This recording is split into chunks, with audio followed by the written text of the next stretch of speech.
As a 15-year-old, I had no clue that a job like this even existed. If I did, I would have started working towards it way back when instead of when I was an adult. I think that just educating kids about what kind of things they can do, because a lot of them have no clue that things like this, you can actually observe birds and monitor birds as a job. When you tell them that, it's just eye-opening for them, and sometimes it changes their lives.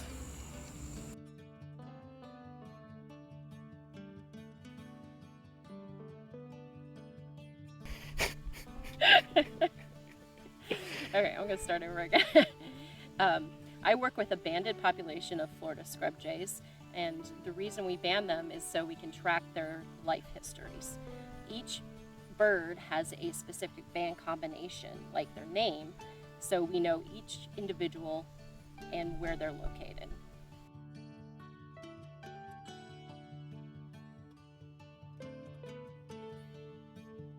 I've been working with Florida scrub jays on this property for 22 years, and this particular patch of scrub has a lot of history that I've seen happen.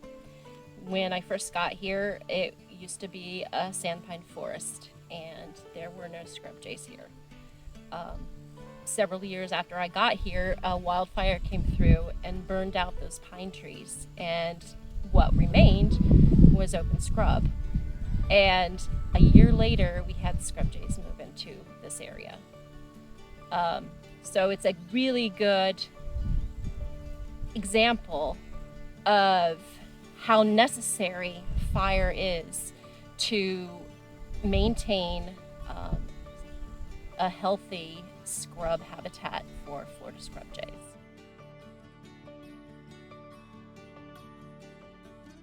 A lot of habitats in Florida are fire dependent.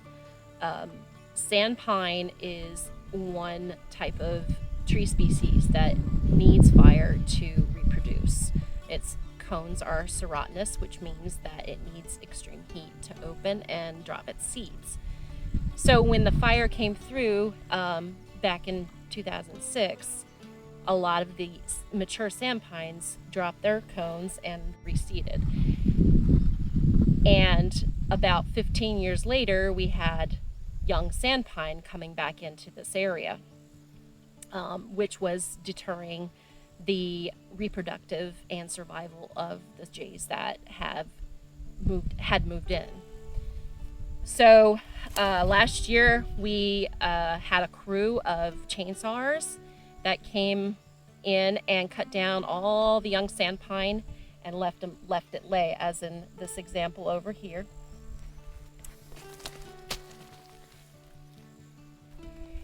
Although we've cut down a lot of the young sandpine that was coming in here, the restoration work is not complete. We still need to put a prescribed fire through here to remove any young pines that remain that were not cut. That way they don't grow up and start producing cones on their own.